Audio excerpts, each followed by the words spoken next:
तो केम छो बधा मजामां ने तमारा बधानुं स्टडी टेलर थ हार्दिकमां खूब ज स्वागत है।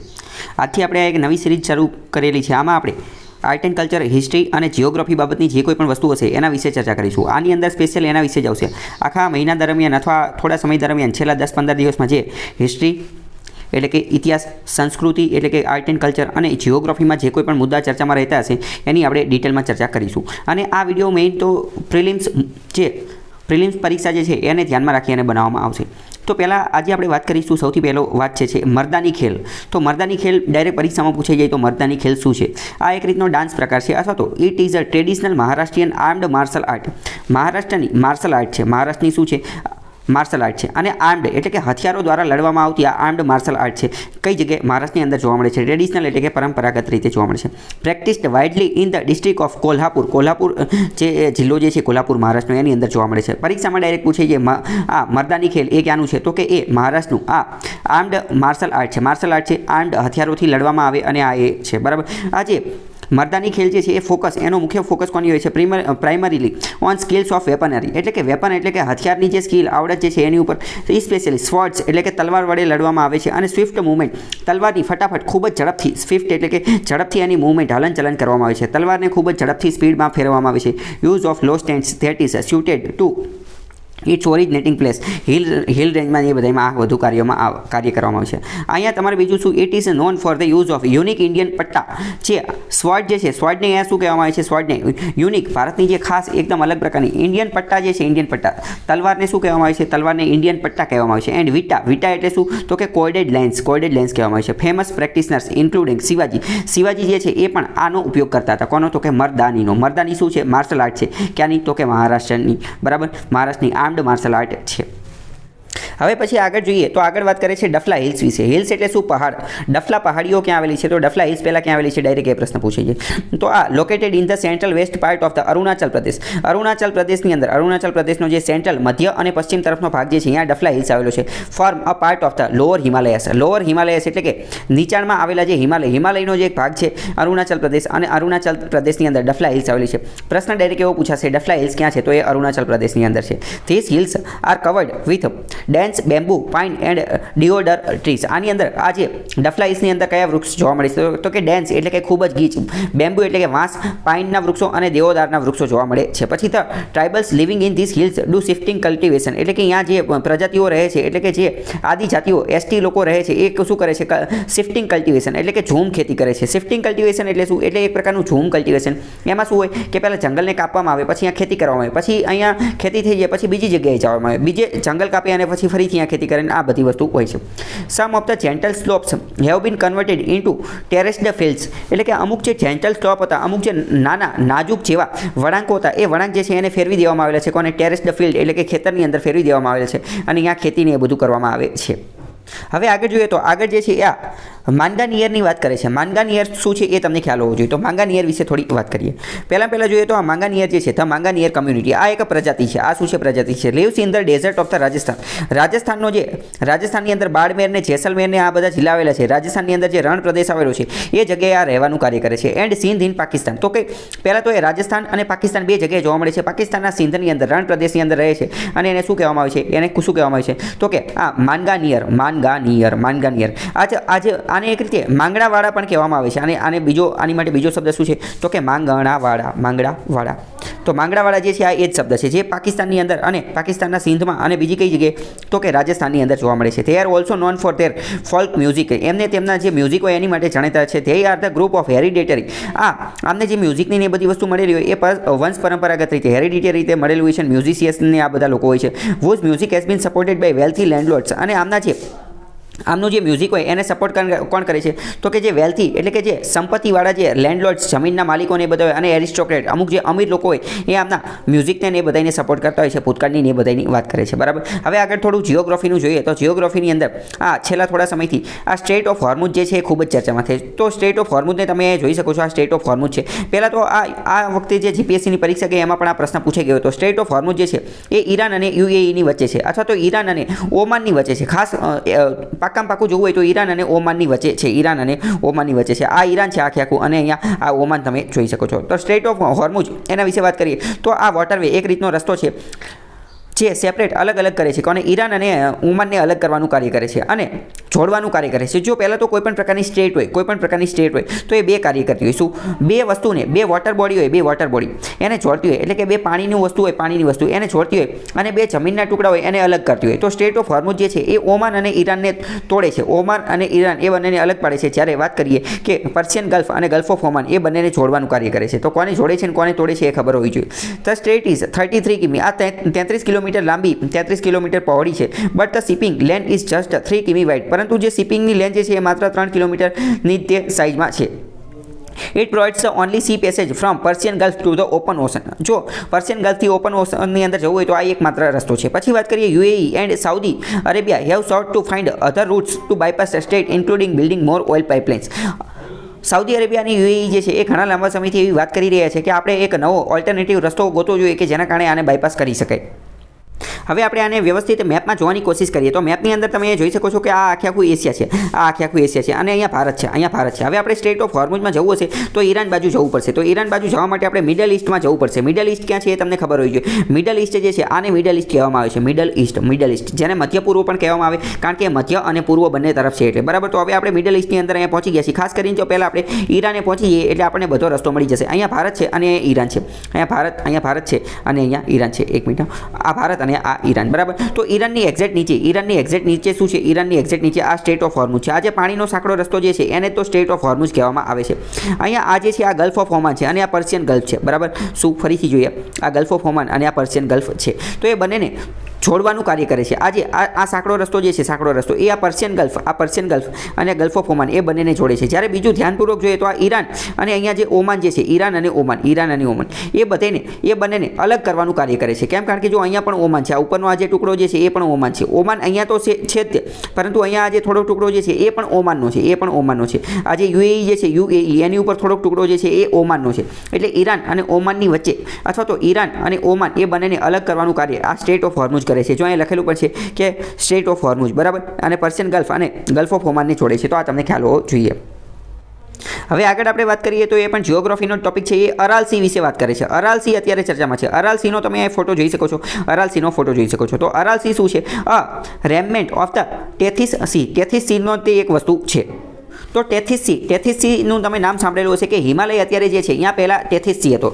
હિમાલય અત્યારે જ્યાં છે અહીંયા ટેથિસ સી હતો. તો રેમનેન્ટનો મતલબ શું થાય? રેમનેન્ટનો મતલબ થાય અવશેષ. તો જે આ અરાલ સી જે છે એ ટેથિસ સાગરનો જે એક અવશેષ છે. પ્રશ્ન ડાયરેક્ટ પૂછાઈ જાય કે નીચેનામાંથી કયું એ ટેથિસ સીનો અવશેષ છે? તો અરાલ સી જે છે એ ટેથિસ સીનો તે અવશેષ છે. અને આપણને પ્રશ્ન એટલા માટે પૂછાઈ જાય કારણ કે અરાલ સી આ જે ટેથિસ સી પહેલાં જ્યાં હતો ત્યાંથી અત્યારે શું છે? અહીંયા અત્યારે હિમાલય છે, બરાબર. It is a lake. Aral C એક રીતનું લેક એટલે કે પર્વત છે. ક્યાં આવેલું છે? કે તો સેન્ટ્રલ એશિયન કન્ટ્રીની અંદર, મધ્ય એશિયાના જે દેશો જે છે એની અંદર આવેલું છે. અને મધ્ય એશિયાનો ખાસ કરીને કહ્યું તો કે આ કઝાકિસ્તાન અને ઉઝબેકિસ્તાનની વચ્ચે આવેલું છે. બરાબર. પછી બીજી વાત કરીએ તો the Saira Darya and Amu Darya discharges their water in the Aral sea. Aral સીની અંદર પાણી ક્યાંથી આવે છે? અરાલ સીની અંદર જે પાણી જે છે એ આ ડારિયા અને અમુ ડારિયા નામની વસ્તુ જે છે એની અંદર અરાલ સીની અંદર પાણી આવે છે. અને આ પાણીનો ઉપયોગ the use of Aral C the use of water of these rivers has reduced the water level of Aral Sea. અને આના કારણે આ જે બે નદી, કઈ બે નદી અત્યારે જ આપણે જેની વાત કરી કે આ અમુ દારિયા અને શીર દારિયા નામની નદીના કારણે અરાલ સીમાં પાણી આવે છે. પરંતુ આ નદીઓના અંદરથી પાણી આવવાનું ઓછું થઈ ગયું છે. એટલે અરાલ સી જે છે ધીમે ધીમે સુકાઈ રહ્યો છે. 99% જેટલો તો સુકાઈ ગયો છે. reduced the water level of Aral Sea to the extent of about 14 meters. ઘણો બધો સુકાઈ ગયેલો છે. અને યુપીએસસીમાં એકવાર એટલે પ્રશ્ન પૂછાઈ ગયેલો હતો કે નીચેનામાંથી કયો સમુદ્ર જે છે એ સુકાઈ ગયો છે? તો સુકાઈ ગયો છે કે અરાલ સી સુકાઈ ગયો છે. અહીંયા આ ફોટા ઉપરથી તમે ખૂબ જ વ્યવસ્થિત રીતે સમજી શકો છો કે આ પહેલાંનો ફોટો છે અને આ અત્યારનો ફોટો છે. પહેલાં જે અરાલ સી જે છે એ આટલા મોટા વિસ્તારની અંદર હતો. આમાં જે ગ્રીન જેવું દેખાય એ પાણી છે. ગ્રીન જેવું દેખાય એ શું છે? એ પાણી છે. પહેલાં એ આટલું મોટું પાણી હતું, નતર ખાલી સુકાય અને ખાલી આટલું જ રહ્યું છે. એટલે કે ઘણો બધો 50% કરતાં વધારે 90% જેટલો અરાલ સીનું પાણી જે છે એ સુકાઈ ગયું છે. અને આની પાછળનું કારણ એવું માનવામાં આવે છે કે રશિયાએ પોતાના દેશની અંદર કોટન કલ્ટિવેશન માટે, કપાસની ખેતી માટે પાણી જે છે એ બધું આનું ખેંચી લીધેલું છે. તમને એવું લાગે કે રશિયાએ આનું પાણી કેમ ખેંચ્યું? તો એની માટે તમારે મેપ સમજવો પડે. તો હવે આપણે મેપમાં એન્ટ્રી લઈશું.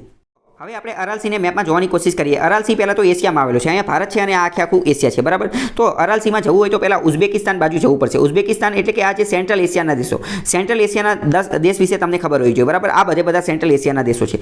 સેન્ટ્રલ એશિયાના દેશો કયા છે જેની પાસે સ્થાન આવતું હોય? અફઘાનિસ્તાન, ઉઝબેકિસ્તાન, તઝાકિસ્તાન, કિર્ગિસ્તાન, આ બધા દેશો જે છે એ સેન્ટ્રલ એશિયાના દેશો છે, બરાબર. એમાં સૌથી મોટો દેશ કયો છે? સૌથી મોટો દેશ છે આ કઝાકિસ્તાન. તો અરાલસી ક્યાં આવેલો છે એ આપણે જોવાની કોશિશ કરીએ તો થોડું વધારે ઝૂમ કરીએ તો આપણને ખ્યાલ આવશે. અરાલસી અતિ મહત્વની જગ્યા છે. પહેલાં તો જો અહીંયા સમજો, આ જે છે એ ભારત છે, આ શું છે? આ ભારત છે. અને ભારતની ઉપર આ કઝાકિસ્તાન અને આ જે ઉઝબેકિસ્તાન જે છે, કઝાકિસ્તાન અને ઉઝબેકિસ્તાન, એની સરહદ ઉપર આ જે જમીનનો ટુકડો આવેલો છે, આ જે પાણીનો ટુકડો આવેલો છે એ અરાલસી છે, બરાબર. પ્રશ્ન ડાયરેક્ટ પૂછાઈ જાય, અરાલસી ક્યાં આવેલો છે? તો અરાલસી જે છે એ આ કઝાકિસ્તાન અને આ જે ઉઝબેકિસ્તાન જે છે, ઉઝબેકિસ્તાન એની સરહદ ઉપર આવેલો છે. એની સરહદ ઉપર આ કઝાકિસ્તાન અને એની નીચે તે શું છે? આ કઝાકિસ્તાન અને એની નીચે તે ઉઝબેકિસ્તાન આવેલો છે એની સરહદ ઉપર, બરાબર. અરાલસી. તો હવે જો મેં તમને કીધું કે અરાલસી કેમ સુકાઈ ગયો છે, એનું પાણી કેમ સુકાઈ ગયું છે? કારણ કે રશિયાએ કોટન કલ્ટિવેશન માટે, કોટન કપાસના ઉત્પાદન માટે અહીંથી ઘણું બધું પાણી જે છે બૂચ મારી દીધું છે, અહીંથી લઈ લીધેલું છે. તો રશિયાએ જે છે એ કેનાલ બનાવેલી હતી, નહેર બનાવેલી હતી. અહીંયા રશિયા છે, રશિયાની નીચે કોણ છે? કઝાકિસ્તાન. આ રશિયા, એની નીચે કઝાકિસ્તાન અને એની નીચે અહીંયા ઉઝબેકિસ્તાન છે, ઉઝબેકિસ્તાન. અને કઝાકિસ્તાન અને ઉઝબેકિસ્તાનની વચ્ચે એ આવેલો છે અરાલસી, બરાબર. તો રશિયાએ આ જે અરાલસીમાંથી નહેર કાઢી અને રશિયાની અંદર એ પાણી પહોંચાડી દીધું, એના કારણે એ ઘણો બધો સુકાઈ ગયેલો છે, બરાબર. તો મેપ તમારું કમ્પ્લીટ હોવું જોઈએ. આમાં તમે એવી રીતે યાદ રાખી શકો કે પહેલાં રશિયા છે, આર, પછી કે કઝાકિસ્તાન અને એની નીચે કોણ છે? તો એની નીચે કોણ છે? તો કે આ ઉઝબેકિસ્તાન. RKU, રકુ શબ્દથી તમે યાદ રાખી શકો છો, રકુ, બરાબર. હવે આગળ જોઈએ તો ફરીથી આ ચિત્રકળા વિશે વાત કરે છે. અહીંયા તમે એક પેઇન્ટિંગ, ખૂબ જ સુંદર પેઇન્ટિંગ જોઈ શકો છો. આ કઈ ચિત્રકળા છે? આ જે છે મધુબની પેઇન્ટિંગ છે, મધુબની ચિત્રકળા છે. મધુબની ચિત્રકળા ક્યાં ફેમસ છે એ તમને પ્રશ્ન પૂછાઈ જાય. તો મધુબની ચિત્રકળા જે છે એ બિહારની પેઇન્ટિંગ છે. અને બિહારમાં પણ ખાસ કરીને જે મિથિલા નામનો પ્રદેશ છે, મિથિલા નામનો પ્રદેશ, ત્યાંની આ ફેમસ ચિત્રકળા છે. It is characterised by the line drawing. એની અંદર શું હોય તો કે લાઇન ડ્રોઈંગ જોવા મળે છે. Filled in by bright colours. Line એટલે કે અલગ અલગ રેખાઓ દ્વારા આ પેઇન્ટિંગ કરવામાં આવે છે. અને filled in by bright colours. Bright એટલે કે તેજસ્વી, વધારે બ્રાઇટનેસ, તેજસ્વી કલરો જે છે એ એમાં વાપરવામાં આવે છે. અને બધા કલરો જે છે કોન્ટ્રાસ્ટ હોય છે, એટલે કે એક બીજા કરતાં વિરોધી હોય છે. એક બ્લેક કલર હોય તો બીજો વ્હાઇટ હોય, એવી રીતે કોન્ટ્રાસ્ટ, વિરોધાભાસ ધરાવતો એવા કલર હોય છે. Painting has been traditionally done by the woman of the region. Mithila પ્રદેશ ક્યાં આવેલો છે? તો કે બિહારવાળા વિસ્તારમાં. ત્યાંની મહિલાઓ જે છે એ આ પ્રક્રિયા, આ જે મધુબની પેઇન્ટિંગ જે છે એનો ઉપયોગ કરતા હોય છે. મહિલાઓ ત્યાંની આ કાર્ય કરતી હોય છે. અને અત્યારે નેપાળના પ્રદેશની અંદર પણ તમને ખ્યાલ હશે કે બિહારની નેપાળ સાથે સરહદ લાગે છે. તો નેપાળના જે લોકો જે છે, નેપાળની મહિલાઓ, એ પણ આ મિથિલા ચિત્રકલાનો ઉપયોગ કરે છે. થો ટુડે પુરુષો જે છે એ પણ આ ચિત્રકલા કરતા હોય છે, પરંતુ મુખ્યત્વે મહિલાઓ એની અંદર જોડાયેલી હોય છે. ઓલ્ધો ઇનિશિયલી મડ વોલ્સ, શરૂઆતની અંદર મડ વોલ્સનો મતલબ શું થાય? મડ એટલે કે કાદવની જે દિવાલો કાદવની અથવા તો માટીથી જે દિવાલો બનાવવામાં આવેલી હોય, માટીથી ને બધી એ દિવાલોની ઉપર કેનવાસ પ્રકારના આ મધુબની પેઇન્ટિંગ કરવામાં આવતા હતા. પરંતુ અત્યારે તો એ કપડા ઉપર પણ આ પ્રકારના પેઇન્ટિંગ જે છે એ કરવામાં આવે છે. થોડા સમય પહેલાં પણ મધુબની પેઇન્ટિંગ ચર્ચામાંથી. કેમ? કારણ કે જ્યારે માસ્ક નવા આવેલા તો ત્યાંનો એક વ્યક્તિ હતો, એણે માસ્ક ઉપર મધુબની પેઇન્ટિંગ બનાવી અને એનું એવી રીતે એ માસ્ક વેચવાનું કાર્ય કરેલું હતું. આ મધુબની પેઇન્ટિંગના જે કલર જે છે એ મોસ્ટલી પ્લાન્ટ એટલે કે છોડવાઓમાંથી આવે છે. વિધાનવાળા વાક્યમાં પૂછે છે મધુબની પેઇન્ટિંગમાં કલર તો નેચરલ હોય છે, તો બરાબર સાચી વાત છે. વૃક્ષોમાંથી આવે તો નેચરલ કલર જ હોય છે. The colours are applied flat with no shading and no empty space is left. જો આની મહત્વની ખાસિયત શું છે કે આ મધુબની પેઇન્ટિંગની અંદર જે ચિત્ર હોય એની અંદર કોઈ પણ એમ્પ્ટી સ્પેસ, ખાલી જગ્યા તમને ક્યાંય જોવા મળતી નથી. અને બધા કલરો જ્યાં ખાલી જગ્યા હોય, જે કોઈ પણ જગ્યાએ ખાલી જગ્યા હોય, અહીંયા શેડિંગ આપી દેવામાં આવે અથવા બીજું કંઈ આડું કરી દેવામાં આવે. ખાલી જગ્યા ક્યાંય જોવા મળતી નથી, બરાબર. અહીંયા જો તમે ફોટો જોયો હશે તો તમને ખ્યાલ હશે. જો આપણે અહીંયા આ શ્રી કૃષ્ણનો અને રાધાનો ફોટો જોયો હતો, બરાબર, તો અહીંયા તમને ખાલી જગ્યા ક્યાંય પણ દેખાશે નહીં. અને આ ચાદર જેવી વસ્તુ જે છે, કપડા ઉપર આ પેઇન્ટિંગ કરવામાં આવ્યું છે. કયું પેઇન્ટિંગ? મધુબની પેઇન્ટિંગ. વચ્ચે ક્યાંય ખાલી જગ્યા જોવા મળતી નથી અને લાઇનિંગ દ્વારા તે બધી વસ્તુ કરવામાં આવે છે, બરાબર. તો મધુબની પેઇન્ટિંગ ક્યાં? તો કે બિહારના મિથિલા પ્રદેશની અંદર અને નેપાળની અંદર પણ જોવા મળે છે. આગળ વાત કરીએ ફિગર્સ ફ્રોમ નેચર એન્ડ. આની અંદર ચિત્રો કોના બનાવે છે? તો કે નેચર, કુદરતી દ્રશ્યો, માઇથોલોજી એટલે કે પૌરાણિક વસ્તુઓના ચિત્રો બનાવે છે. Adapted to suit their style, social events, સામાજિક પ્રકારની વસ્તુ હોય, જેમ કે કોર્ટ સીન, કોર્ટની અંદરનો જે પ્રદેશ હોય એ, અથવા તો વેડિંગ, લગ્નના ચિત્રો, આવા બધા પેઇન્ટિંગ બનાવવામાં આવે છે, બરાબર. તો મિથિલા વિશે, મધુબની વિશે તમે આટલું યાદ રાખજો. બીજો તે આવો નવો પેઇન્ટિંગનો પ્રકાર જોઈએ તો વારલી પેઇન્ટિંગ. વારલી પેઇન્ટિંગ વિશે તમને એક થોડો ઘણો અંદાજ હોવો જોઈએ. તો વારલી પેઇન્ટિંગ જે છે the name of the painting comes from Warli નામ કઈ રીતે આવ્યું તો કે આ લોકોના નામ ઉપરથી આવે છે 2500થી તે 3000 BC એટલે કે બિફોર ક્રિસ્ટ 2500થી ઈસવીસન પૂર્વે 3000 વર્ષ પૂર્વે જઈએ એટલે આપણને ખબર પડે કે વારલી નામની વસ્તુ હતી વારલી નામના વ્યક્તિઓ રહેતા હતા ઇન્ડિજિનિયસ પીપલ સ્વદેશી લોકો વારલી નામના હતા એ કઈ જગ્યાએ રહેતા હતા તો ગુજરાત અને મહારાષ્ટ્રની બોર્ડર ઉપર અને તમને ખ્યાલ હોવો જોઈએ ગુજરાત અને મહારાષ્ટ્રની બોર્ડર ઉપર શું આવેલું છે તો ગુજરાત અને મહારાષ્ટ્રની બોર્ડર ઉપર તો ડાંગ આવેલું છે તો ડાંગ નામના વિસ્તારની અંદર જોવા મળે છે તો આ જે વારલી ચિત્રકળા જે છે એ પણ ક્યાં ડાંગની અંદર જોવા મળે છે ગુજરાત અને મહારાષ્ટ્રની બોર્ડર ઉપર જોવા મળે છે અને આ કેમ એનું નામ વારલી કેમ આપ્યું કેમ કારણ કે 3000 વર્ષ પહેલાં ત્યાંના જે ઇન્ડિજિનિયસ સ્વદેશી લોકો જે ડાંગમાં રહેતા હતા અથવા તો ગુજરાતની મહારાષ્ટ્રની સરહદ ઉપર જે રહેતા હતા એને એ પ્રજાતિનું નામ જ વારલી હતું એટલે આને વારલી નામ આપેલું હતું these paintings have close resemble to the mural painting of the Bhimbetka આ જે વારલી પેઇન્ટિંગ જે છે વારલી પેઇન્ટિંગ એ સામ્યતા ધરાવે છે એની જેવા જ લાગે છે કોની જેવા લાગે છે તો કે મધ્યપ્રદેશની અંદર ભીમબેટકાની અંદર જે મુરાલ પેઇન્ટિંગ જે દોરેલા છે એટલે મુરાલ પેઇન્ટિંગ એટલે શું એ સમજો પહેલાં મુરાલનો મતલબ શું થાય મુરાલનો મતલબ થઈ દિવાલ તો જે દિવાલ ઉપર લગાવવાના પેઇન્ટિંગ હોય અથવા તો જે વોલ પેઇન્ટિંગ એને મુરાલ પેઇન્ટિંગ કહેવામાં આવે બરાબર અત્યાર સુધી તમે ઘણી બધી વાર વાંચેલું હશે મુરાલ પેઇન્ટિંગ તમે વાંચીને ખાલી આગળ જતા રહેશો તમને ખ્યાલ નહીં આવતો કે મુરાલ પેઇન્ટિંગ એટલે શું પણ તમે યાદ રાખી લો કે મુરાલનો મતલબ જ થઈ દિવાલ એટલે હવે તમે ગમે ત્યારે મુરાલ પેઇન્ટિંગ વાંચો એટલે સમજી જવાનું કે આ વોલ પેઇન્ટિંગ દિવાલમાં લગાવવાના પેઇન્ટિંગની વાત કરે છે અને ભીમબેટકાની અંદર તમને ખ્યાલ છે કે ભારતનું સૌથી પહેલું પેઇન્ટિંગ જે છે એ ભીમબેટકામાં બનાવવામાં આવેલું હતું ભીમબેટકા ક્યાં આવેલું છે મધ્યપ્રદેશની અંદર ભીમબેટકાની ગુફાઓ છે ત્યાં મનુષ્યએ સૌ પ્રથમ પેઇન્ટિંગ બનાવવામાં આવેલું હતું બરાબર તો એની સાથે જ સામ્યતા ધરાવે છે કયા તો કે વારલી ચિત્રકળા તો આ મહત્વનો પોઈન્ટ બની જાય છે આ પરીક્ષામાં ડાયરેક્ટ પૂછાઈ જાય મહત્વનો પોઈન્ટ એટલા માટે બને છે કારણ કે મેં તમને પહેલાં જ કીધું કે ભારતની અંદર મનુષ્યએ સૌ પ્રથમ પેઇન્ટિંગ ભીમબેટકામાં બનાવેલું હતું જે મધ્યપ્રદેશની આવ્યું છે અને એની જેવા ચિત્ર એક્ઝેક્ટ એવા એની સાથે સામ્યતા ધરાવતા રિસેમ્બલિંગ ધરાવતા ચિત્રો વારલી ચિત્રકળામાં જોવા મળે છે વારલી ચિત્રકળા ગુજરાત અને મહારાષ્ટ્રની સરહદ ઉપર આવેલું છે ડાંગમાં એટલે આ મહત્વનું બની જાય છે બરાબર બીજી વાત કરીએ કે આજે ભીમબેટકા વિશે થોડી વાત કરીએ તો ભીમબેટકા ક્યાં આવેલું છે ભીમબેટકા મધ્યપ્રદેશમાં આવેલું છે કઈ નદીના કિનારે તો નર્મદા નદીના કિનારે આવેલું છે બરાબર અને વિંધ્યાચલની પર્વતમાળા જે છે એ પણ અહીંયા આવેલી છે તો આ તમને ખબર હોવી જોઈએ બીજી વારલી વિશે થોડી વાત કરીએ તો ધીસ રિચ્યુઅલિસ્ટિક પેઇન્ટિંગ્સ આની અંદર આ જે વારલી પેઇન્ટિંગ જે છે એ રિચ્યુઅલિસ્ટિક હોય એટલે કે અમુક પ્રકારની પરંપરાની એ બધી વસ્તુ આપેલી હોય અને સેન્ટ્રલ મોટિફ ઓફ ચોકટ એની અંદર ચોક નામની વસ્તુ જે છે એ વધારે પડતી જોવા which is surrounded by scenes portraying fishing આની અંદર કયા વારલી પેઇન્ટિંગમાં કયા તો કે ફિશિંગ જે માછીમારી કરતા હોય હન્ટિંગ શિકાર કરતા હોય ફાર્મિંગ એટલે કે ખેતી કરતા હોય ડાન્સ કરતા હોય એવા એનિમલ્સ પ્રાણીઓના ટ્રીસ એટલે કે વૃક્ષોના અને ફેસ્ટિવલ્સ તહેવારોના ચિત્ર જે છે એ જોવા મળે છે અને ભીમબેટકાની અંદર પણ તમને ખ્યાલ હશે કે ભીમબેટકાના ચિત્રોની અંદર પણ મનુષ્યને શિકાર કરતો અને તહેવારોનો અને ડાન્સનો આ વૃક્ષોના પ્રાણીઓના એ બધાના ફોટા જોવા મળે છે અને એવા જ ફોટા વારલી પેઇન્ટિંગમાં પણ જોવા મળે છે તો વારલી પેઇન્ટિંગ વિશે તમને ખ્યાલ આવી ગયો હશે આગળ બીજી વાત કરીએ તો બીજી પણ એક ચિત્રકળાની જ વાત કરે છે આ જે તમે પેઇન્ટિંગ જોઈ રહ્યા છો એ પીછવાઈ ચિત્રકળા છે તો પીછવાઈ ચિત્રકળા વિશે થોડી વાત કરીએ તો પીછવાઈ જે છે એને પીછવાઈ કહેવામાં આવે છે અથવા પીછવાઈ અહીંયા જે બધે લખેલું એ અલગ એના નામ લાર્જ ડેવોશનલ આની અંદર પેઇન્ટિંગ કોના હોય છે તો પહેલાં તો એ ડેવોશનલ હિન્દુ પેઇન્ટિંગ હોય છે ડેવોશનલ એટલે કે ભક્તિવાળા હિન્દુ ધર્મની ભક્તિવાળા પેઇન્ટિંગ હોય છે હિન્દુ ધર્મની ભક્તિવાળા અને એમાં દેવી દેવતાઓના એના ચિત્ર દોરવામાં છે કોની ઉપર તો કે નોર્મલી ઓન ક્લોથ્સ કપડા ઉપર દોરવામાં છે વિચાર પોર્ટ્રેટ્સ કૃષ્ણના જે ચિત્ર જે છે એ દોરવામાં છે પ્રશ્ન ડાયરેક્ટ પૂછાઈ જાય કે પીછવાઈ ચિત્રકળા જે છે એમાં કયા પેઇન્ટિંગ હોય છે તો પીછવાઈ ચિત્રકળાની અંદર હિન્દુ ધર્મની ભક્તિના સંબંધિત ચિત્રો જે છે દોરવામાં આવે છે મોટે ભાગે એ કાપડ ઉપર દોરવામાં આવે છે અને મોટે ભાગે એની ઉપર કૃષ્ણનું વર્ણન કરવામાં આવે છે કૃષ્ણનો ફોટો દોરવામાં આવે છે they are mainly made to hang in Hindu temples અને મોટે ભાગે આ પીછવાઈ ચિત્ર જે છે એ હિન્દુ મંદિરોની અંદર ટીંગાડવા માટે બનાવવામાં આવે છે અને પુષ્યમિત્ર આ જે પુષ્ટિમાર્ગ નામનો એક ભક્તિ સંપ્રદાય જે છે પુષ્ટિમાર્ગ નામનો ભક્તિ સંપ્રદાય એની અંદર આ પીછવાઈ ચિત્રનું ખૂબ જ મહત્વ છે સ્પેશિયલી ધ શ્રીનાથજી ટેમ્પલ આ જે નાથદ્વારા નામની જગ્યા જે છે રાજસ્થાનની અંદર નાથદ્વારા નામની જગ્યા અહીંયા શ્રીનાથજીના મંદિરની અંદર આ પ્રકારના પીછવાઈ પેઇન્ટિંગ જે છે એ જોવા મળે છે તો આ તમને ખ્યાલ હોવો જોઈએ બીજો આગળ હવે જિયોગ્રાફીનો ટોપિક જોઈએ તો અત્યારે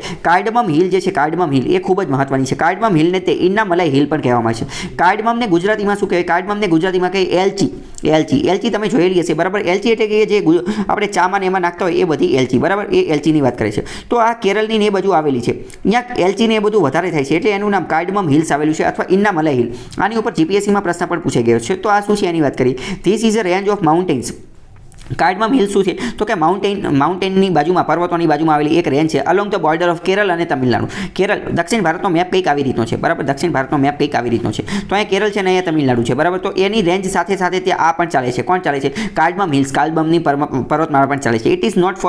ઇટ ઇઝ નોન એ જાણીતી છે quality production of tea and cardamom. અહીંયા જે છે એ ખૂબ જ મોટા પ્રમાણમાં ચા અને કાર્ડમમ એલચી જે છે એ જોવા મળે છે. It is a range of covered with lush evergreen deciduous forest. અહીંયા કયા જંગલો છે તો કે એવરગ્રીન એટલે કે બારમાસી, ડેસિડિયસ એટલે કે ખરાવ અને ફોરેસ્ટ એટલે કે જંગલો, બરાબર. પ્રશ્ન ડાયરેક્ટ પૂછે છે કાર્ડમમ હિલ્સ કોની સરહદમાં, કોની પેરેલલ ચાલે છે તો કે કેરળ અને તમિલનાડુની પેરેલલમાં. પહેલી વસ્તુ એ અહીંયા શું તો કે ટી અને કાર્ડમમ જે છે એલચી એ વધારે જોવા મળે છે, ચા અને એલચીનો પાક વધારે થાય છે. બીજી અહીંયા કયા જંગલો છે તો કે એવરગ્રીન ડેસિડિયસ ફોરેસ્ટ એટલે કે કાયમી ખરાવ જંગલો અહીંયા જોવા મળે છે. પછી some of the oldest tribes of India resides in.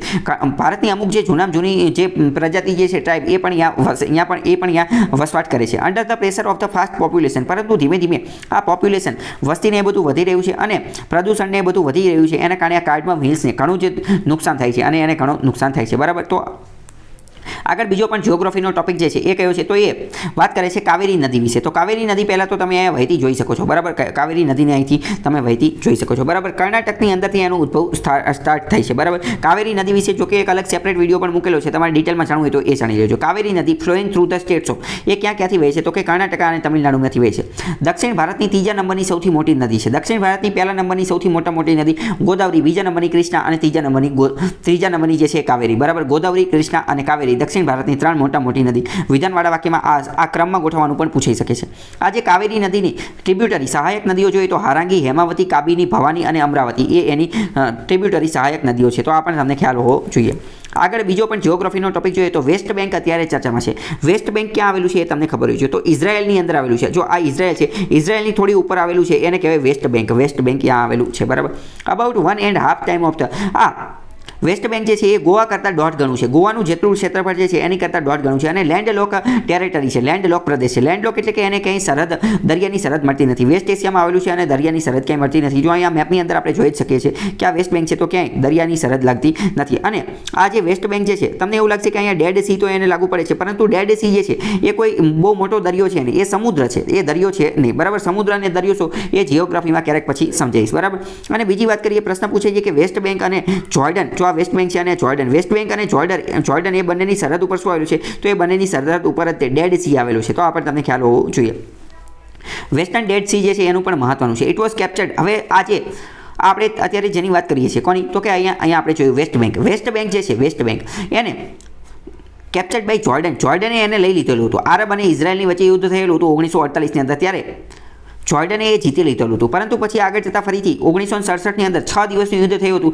એમાં ઇઝરાયલે ફરીથી એ પાછું લઈ લીધું હતું. અને અત્યારે આ જે વેસ્ટ બેંક જે છે એની ઉપર ઇઝરાયલનો જ અધિકાર છે. તો વેસ્ટ બેંક બાબતે તમારે અમુક પોઈન્ટ યાદ રાખવાના છે. એક તો એ લેન્ડલોક છે, એ આ વેસ્ટ બેંક અને જોર્ડન એની સરહદ ઉપર જે ડેડ સી જે છે આવેલો છે, ડેડ સીની ઘનતા સૌથી વધુ છે. એટલે અહીંયા કોઈ પણ વસ્તુ ડૂબતી જ નથી. એટલે ઘણા બધા લોકો એવું કહે છે કે આ એવો સમુદ્ર છે કે જ્યાં કોઈ ડૂબાતું નથી અને કોઈ વ્યક્તિ અહીંયા મરતો જ નથી. તો ડેડ સી વિશે તમને એ પણ માહિતી હોવી જોઈએ. અને ડેડ સી પહેલાં કોની પાસે હતું તો કે જોર્ડને લઈ લીધેલું હતું. ઇઝરાયલ અને જોર્ડનની વચ્ચે 1948માં યુદ્ધ થયું ત્યારે, પરંતુ ફરીથી 6 દિવસના યુદ્ધમાં ફરીથી ઇઝરાયલે લઈ લીધું અને અત્યારે ઇઝરાયલની પાસે છે.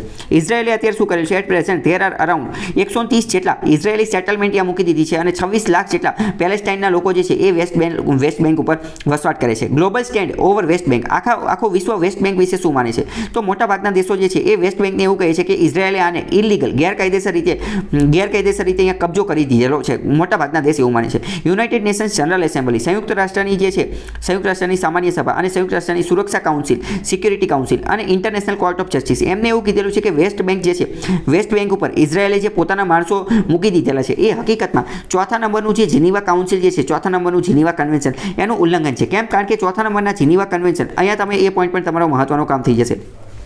4થા નંબરનું જીનીવા કન્વેન્શન 1949માં થયેલું હતું. એના અંતર્ગત એવું નક્કી કરવામાં આવ્યું હતું કે power shall not deport or transfer parts of its own civilian population into the territory it occupies. એનો મતલબ એમ કે 4થા જીનીવા કન્વેન્શનમાં એવું નક્કી કરેલું હતું કે જો કોઈ પણ દેશ કોઈ બીજા દેશનો ટુકડો અથવા બીજી જમીનનો ટુકડો, કોઈ બીજો ટેરેટરી જે છે એ જીતી જાય છે અને પોતાના પાસે આવી જાય છે, તો આ ટેરેટરી ઉપર જે ટેરેટરી એ જીતે છે ત્યાં પોતાના વ્યક્તિઓને, પોતાના માણસોને, પોતાના સિવિલિયન, પોતાના નાગરિકોને ત્યાં વસવાટ કરવા મોકલી શકશે નહીં. એટલે કે ત્યાં જે લોકો રહેતા હશે એને રહેવાનું, નવા લોકો મોકલી શકશે નહીં. ફોર એક્ઝામ્પલ અહીંયા આપણે સમજીએ બરાબર કે આ ભારત છે, ભારત અને હવે ભારતે પાકિસ્તાનને આખા પાકિસ્તાનને જીતી લીધું. તો ભારત પોતાના લોકોને અહીંયા પાકિસ્તાનમાં વસવાટ કરવા ન મોકલી શકે. પાકિસ્તાનના જે લોકો રહેતા હોય એને દેવાનું બરાબર. ચોથા જીનીવા કન્વેન્શનમાં એવું નક્કી થયેલું હતું કે જો ભવિષ્યમાં કોઈ દેશ કોઈ બીજો જમીનનો ટુકડો ટેરિટરી જીતશે તો અહીંયા પોતાના નાગરિકોને અહીંયા ટ્રાન્સફર કરી શકશે નહીં બરાબર.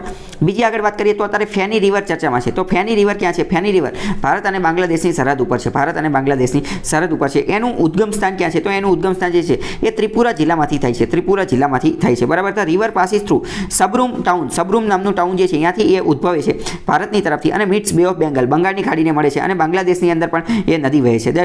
ભારત અને બાંગ્લાદેશની વચ્ચે ફેની નદીનું પાણી જે શેર કરવાનું છે, વહેંચણી કરવાની છે, એની બાબતે વિવાદ ચાલે છે. તો ફેની નદી તમને ખ્યાલ હોવો જોઈએ. આગળ બીજો પણ જિયોગ્રાફીનો ટોપિક જોઈએ તો બ્લેક ફોરેસ્ટ અત્યારે ખૂબ ચર્ચામાં છે. બ્લેક ફોરેસ્ટ શું છે પહેલાં તો તમને એ ખબર છે. બ્લેક ફોરેસ્ટ જે છે અહીંયા ફોરેસ્ટ લખેલું છે એટલે આ જંગલ, પરંતુ આ જંગલ છે નહીં, આ જંગલ નથી. આ શું છે? આ માઉન્ટેન એટલે કે પર્વતમાળા છે. ક્યાં આવેલી છે? જર્મનીની અંદર આવેલી છે. પ્રશ્ન પૂછે છે કે બ્લેક ફોરેસ્ટ એ શું છે? પર્વતમાળા છે. ક્યાં આવેલી છે? જર્મનીની અંદર. જર્મનીની અંદર એની સાથે સાથે રાઇન નદી પણ આવેલી છે. રાઇન નદી. તો રાઇન નદીની જે વેલી જે છે, રાઇન નદીની નદી ઘાટી જે છે એની અંદર બ્લેક ફોરેસ્ટ એટલે કે બ્લેક ફોરેસ્ટની પર્વતમાળા આવેલી છે.